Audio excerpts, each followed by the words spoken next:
You can get high in sex, you can get high in alcohol, you can get high in all kinds of drugs. I was high in hate and violence. When Nicky Cruz showed up on the scene, people had every reason to run and hide.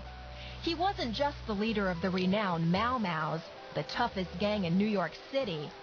Nicky was an animal. New York City was a jungle. The law of the jungle, you behave like an animal. An animal don't know the difference between right and wrong. An animal had to kill another animal for survival. So did you ever kill somebody? I cannot answer that question. But I can say that again, yes, we did it together. Pain and violence weren't anything new to Nicky. He grew up with it in Puerto Rico, where his parents brutally abused him. Nicky's father used to throw him in a room with pigeons. He put me there naked, and I used to scream, and the pigeon used to get scared, and they crashed me all over. And Nicky's mother? She hit me so much, and she knocked me out unconscious so many times over and over, that honestly to God, if I grab a knife and I put it, I didn't feel the pain anymore. It wasn't just because they were cruel. They were possessed. I know that I was planted into the wounds of a witch. Seances, satanic worship, animal sacrifices. They were all a normal part of his parents' lives. I saw my mother possessed by the devil many times. My mother had to eat everything when she was under the influence of Satan. So my dad. All those animals sacrificed, all the blood that was shared, and the smell that was of the repulsive, and the spirit that used to manifest, it was scary. So when he hit the streets of New York, Nicky was a hardened man, void of love, full of hate. I want to do to others what my mother did to me. Period. I want to know how it feels to get hurt. And I used to feel good when I used to hurt some people. But alone in his tiny apartment in the projects, he didn't feel good. Privately, when I was alone, loneliness became like a seductive woman that crawl inside of my chest and eat me. And I was there twisting and fighting, and I felt so lost. The most that you can live in the way I used to live is 20 years. And I was 19 already. 1 year, I'll be dead. Only two people saw the desperate condition of Nicky's heart. One was a psychologist. He told me about fight time.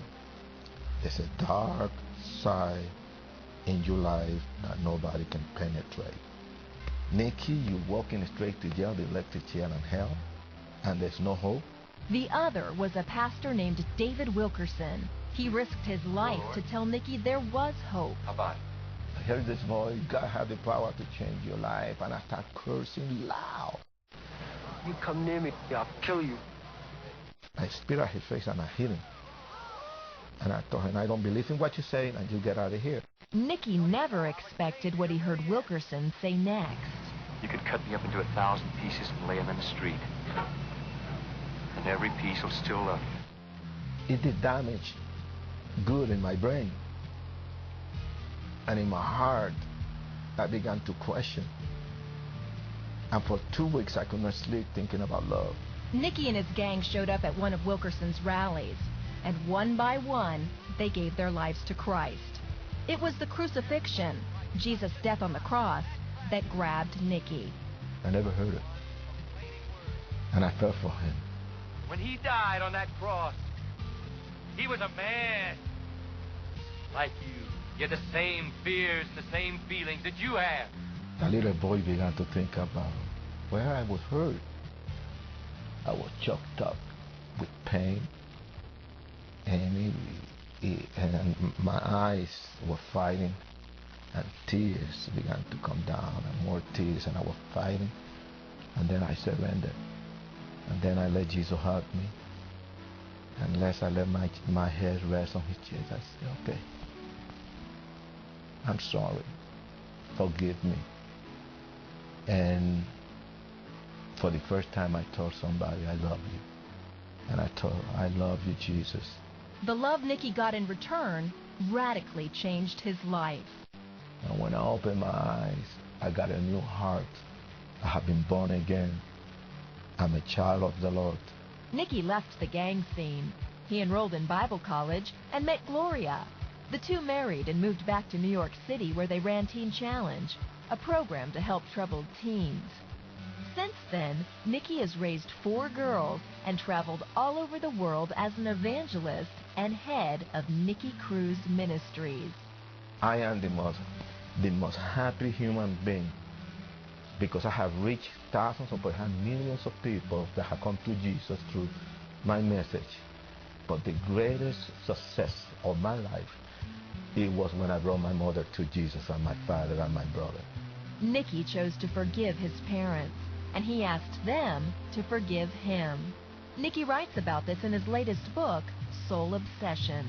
When true forgiveness comes in and it comes out from you, your soul, forgive me, that dark cloud will disappear, will be cracked down into pieces.